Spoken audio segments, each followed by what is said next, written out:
man who slayed Ifrit and Titan. Bring him forth, or you shall know no mercy.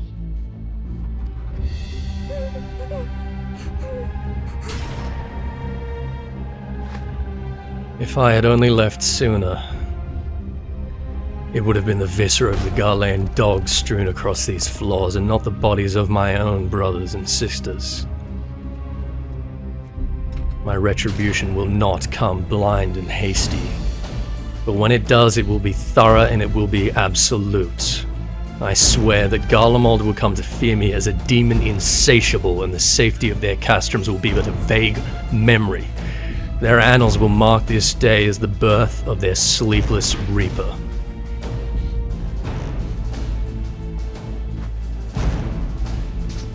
Cease at once!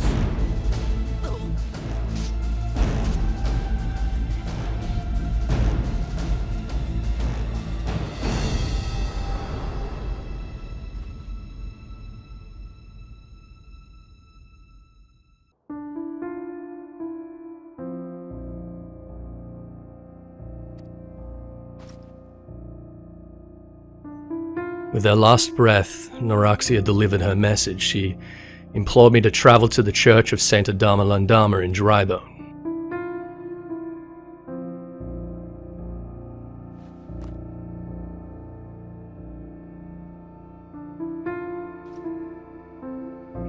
I was already familiar with the place and its patrons, and it seemed that Our Lady Minfilia had some kind of contingency plan. I told Father Iluid of the fate that had met the Wild Roses. He was visibly distressed, and he entrusted the amnesiac Marquez into my service. Curious that this would primarily involve my running errands for the man, but I couldn't have imagined the scope of the part that this strange Garlean would soon have to play. The priestess Eluned suggested that I offered prayer to the warden that the Garlean murderers might be brought to justice, but I would sooner deliver justice personally. She told me that arrangements were being made for the bodies of the fallen Silence at the Waking Sands to be brought here for proper burial, and I knew that I could not let this task fall wholly to others. I would see my comrades off personally, if only to keep the fierce blaze in my heart from dwindling. The way their bodies were laid out left no evidence of the violence that had taken them, and I confess there was no closure for me in the task. The burden of mourning them was mine alone. They had but each other to attend this mass funeral. I determined to return the poor sylph to her people in little solace, although it would cause me less pain to fight a dozen primals than to have borne such sadness to those gentle creatures. When I returned to Thanolin, Marquez seemed bent on repairing an oddly familiar device found upon one of the bodies brought to him to bury, and I sourced for him the tools necessary. He made the repairs easily in but a moment, although he could not fathom how. His hands evidently carried memories still lost to his mind. According to the other residents of the church, this strange, latent ability had been employed by Marquez many times with little ceremony.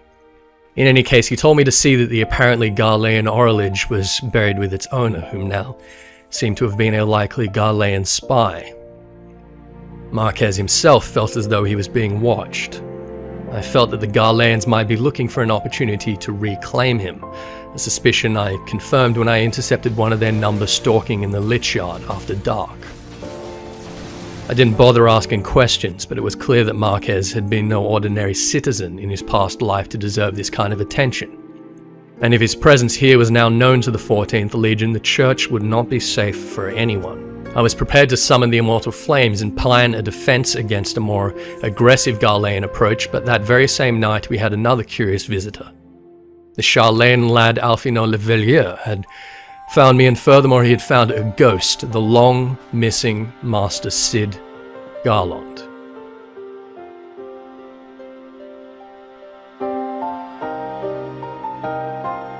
Iliad presented Marquez with the effects that had been found on him as he lay half dead upon the fields of Cartano, and there was little denying that this was the man he was supposed to be. Although he still had no memory of that life, our Gharlean friend took up the hammer, determined to help as he could. And it was not for its own sake that Alphino delivered this truth. Although the Scions had been laid low, our enemies would not allow us to rest. The Ixal had since summoned Garuda, most cruel and vicious of all known primals at far greater strength than either Ifrit or Titan, as I had faced them. We had no time to spare in confronting this creature, but an impossible feat of engineering would be required to pierce the unnatural tempest shielding her sanctuary, wherein she steadily feeds and grows, beginning with the most powerful airship Eorzea had ever seen, the Enterprise of Cid Garlond, last seen in the skies heading northwest over Gridania as Dalamud sank low on a realm-shattering night.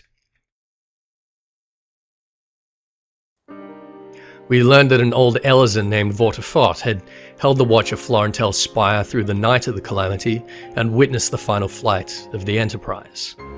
The old commander confirmed that it had sailed towards the Coerthan Highlands.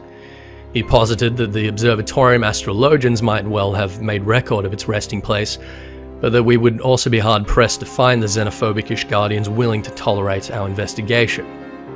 Mired in war with the Dravanian horde, they had left the other nations to bleed alone on Cartano, and kept their gates closed ever since without offering aid or succor. All the same, the soldiers stationed across the Central Highlands had problems aplenty of their own, and it might be possible to ingratiate ourselves with their lords. It was the only lead to be had, so our small party ventured warily north into the frozen wastes, lands which I suspect I will know as well as the coast back home, before we next quit this place. It is House Durandare which wards the Dicasterial Observatory, and it was only their trust that could earn us access to the records we needed. When they failed to intimidate me into leaving, I could see an opportunity to play the lifter and labourer of which so much of my life has recently consisted. I rescued a missing patrol from an ambush by so-called heretics, Elizan allies of the Dravanians, and this at least brought me an introduction to the chief astrologian for Lamont, and the hundreds of unrailed stairs that led to his offices. I was, of course, refused here again, but not before encountering the brooding Inquisitor Guilaine and his thinly veiled threats. One of the chief's underlings overheard our exchange and asked a favour for which she might be able to offer me some reciprocation, and I soon found myself battering a flock of Ixal away from an ungrateful associate of hers. Josiah suggested that having twice proven myself as an ally of Durandare, I might petition Lord Portelaine for an introduction to the other high houses. He acquiesced after a final favour. I salvaged some supplies of a porter robbed on the road to Skyfire Locks and brought them back to Portelaine after dropping another group of heretics that had loitered too long at the scene. This simple task, however, proved to embroil me in a strange political intrigue. Evidently, the belongings bound for Lord Francel of Haelanart contained a draconian rosary, an implication of heresy. Portelaine advised me against associating with the Haelanart, but within this discord I spied an opportunity. A knight in attendance of Portelaine had no doubt that the Skyfire patron was innocent, and he bid me offer my assistance to this young Lord Francel in mitigating this trap that had been laid before him. I suspected from the sparse evidence before us that this was indeed the truth. If the injustice at hand was not enough to move me to action, if I might save the lad's life from the Inquisitors, we would surely have leverage enough to find our enterprise.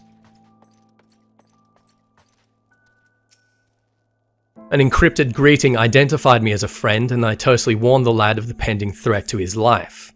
He offered me as recompense a letter of introduction to Lord Auchiffon, the Fortomp commander of Camp Dragonhead, and I knew that he would soon gladly accept my help in clearing his name of this conspiracy. Lord Auchiffon struck me immediately as a pragmatist and a man whose gentle nature was only stirred to war by an impulse to defend his brothers. Perhaps it was the echo, or perhaps it was simple intuition, but I trusted that this man held none of the bloodlust and dogmatism which typifies servants of the Holy See, Orchefant greeted me as a friend and was as disturbed by my news as Lord Francel himself. He promised to investigate our missing airship and would have us stay as guests of House Forton. He was almost apologetic in asking me to lend aid around the camp. I knew that these bureaucratic inquiries would proceed slowly, and although I was acutely aware that our ultimate quarry was growing stronger by the day, I seized the opportunity to redouble my own training and harden myself against the piercing cold of Dragonhead. I sparred with the Knights of Forton, observing their keen precision while they studied my own chaotic techniques. I hunted the beasts of the Highlands, sharpening my approach to Voidsent and dragons alike.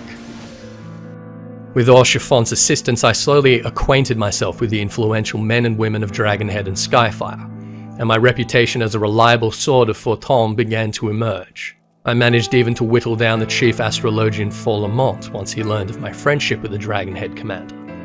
It was clear, however, that each of them were too absorbed by the accusations and investigations leveled against Lord Francel, and that if I wished to ever proceed, I would have to save the poor lad myself.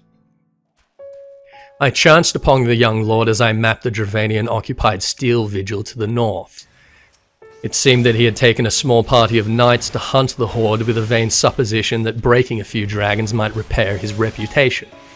They were well over their head, and if I had not been so diligently knocking my axe against these Ethys of late, I may have been too. I chided Francel against this suicidal approach and swore to him that as long as I still drew breath, he needed not despair before this vicious plot. I discussed with Orchefant at length the incident that had first found the Draconian Rosary with the belongings of Lord Francel. He thought that we might be able to trace the individual or party which had planted it. So I followed the trail, first to the porters that ferried these shipments between Whitebrim and Dragonhead. They invited me to search the shipments myself, and I found that each of those bound for Highlanart did indeed contain the same kind of heretical rosary, while all others were clean. The natural conclusion was that whoever had first inspected and cleared these shipments was the one planting the damnable evidence, and Orchefant concurred with my conclusion. Furthermore, the quantity of rosaries planted in the Highlanart parcels was beyond absurd. Our conspirators had overplayed their hand. With only moments to spare, Orchefant sent me to Inquisitor ABRIDGED with a demand to postpone Francel's trial until he had finished his own investigation. But her response was that his innocence would be confirmed only once he was found among the halls of Halone in death. The trial had already begun at Witchdrop, with the Serpentine Inquisitor Guillaume residing. Orchefant sent me to stall the Inquisitor and keep the accused alive. Guillaume seemed delighted to set his guards upon me, and I was equally happy to entertain them. Orchefant himself soon joined the fray with a righteous fury, as a wyvern descended upon us at the call of the Inquisitor's champion. It seemed that we had cornered the true heretic, but Guillaume insisted dissociation with his guards and withdrew. Lord Francel thanked us for saving his life, and Lord Orchefant appeared satisfied with the result, but I knew that I would have to find my hands around the Inquisitor's throat before any of this was truly resolved. With the Highlanart and my own association with the young lord thus acquitted, Orchefant was soon able to coerce a witness of the Enterprise's final flight to speak with me personally. The man saw our ship fall to the northwest, and he permitted my access to the astroscope log that might confirm the precise location. The result was, of course, far from simple. Our ship now rests behind the walls of the Stone Vigil, a 9-penetrable garrison since captured and heavily occupied by the Horde. Although I had the commendations of both Orchefant and Francel, my reputation had not extended so far as to ingratiate myself with Lord Drillamont of Whitebrim Front, and so our journey northwest would evidently require me to master the political game all over again.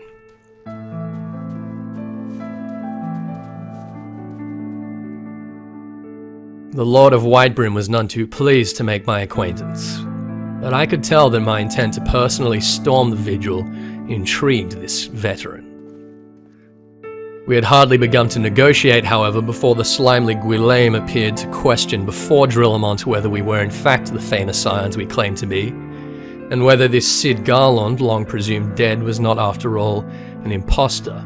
Drilamont accepted the Inquisitor's counsel, and so I had to content myself with making friends with his knights by performing their own tiresome duties and chores for a time. More feral beasts, grilled steaks for the barracks, chasing parchment blown to the wind. To be honest, these tediums blend together in my memory even now. Even Cid took it upon himself to build a new alembic for the infirmary. I decided to pursue my own investigation of the good Inquisitor Guilaine. Apparently, he had first come to Widebrim several moons ago over an uncommonly dark night which buried the highlands in a fierce blizzard. The watchman had seen him approaching by the northeast by the east gate before himself supposedly slipping on ice and falling unconscious. But the Inquisitor had in fact travelled here by all accounts from the southwest. Alfino shared my suspicion, and we decided to retrace the Inquisitor's steps to the northwest and the great chasm which there lies. It caused neither of us great surprise when we found the mound of a shallow grave at the bottom of that ravine and a frozen corpse identical to our Guilaine, complete with a blood-stained identification. This imposter had murdered the Inquisitor that night and immediately assumed his role. The watchman Jolot would not corroborate the theory, but he told us of a Sir Prunilla that had helped carry him home that night. This Prunilla admitted under pressure that it was a dragon and not a foal that had floored the watchman. She had witnessed this false Inquisitor, and he had kept her silent with threats not only to her life, but that of Jolot and of all her own family. Prunilla agreed to testify for us before Lord Drilamont. She even knew the location of the chest in which the false Inquisitor hid the draconian rosaries. I was full glad that I now had a formal excuse to bury my axe in the bastard's skull, and Drilamont gave me his blessing to do so. We intercepted the heretic at Snowcloak, where he was residing over the judgment of yet another innocent. He resisted arrest, as I had so dearly hoped. I crushed his wife and allies, mitigated his every trick, and even as he took the form of a hulking Ethys, Drilamont and I smote him against the glacier and left him for the crows. The Durandor Lord is rightfully in my debt. Finally, after weeks in this bitter cold, I can make ready for a task for which I would not since have felt capable. To storm a fortress full of dragons, carve a path alone for a battalion of Durandar knights, and recover the greatest airship known to the realm.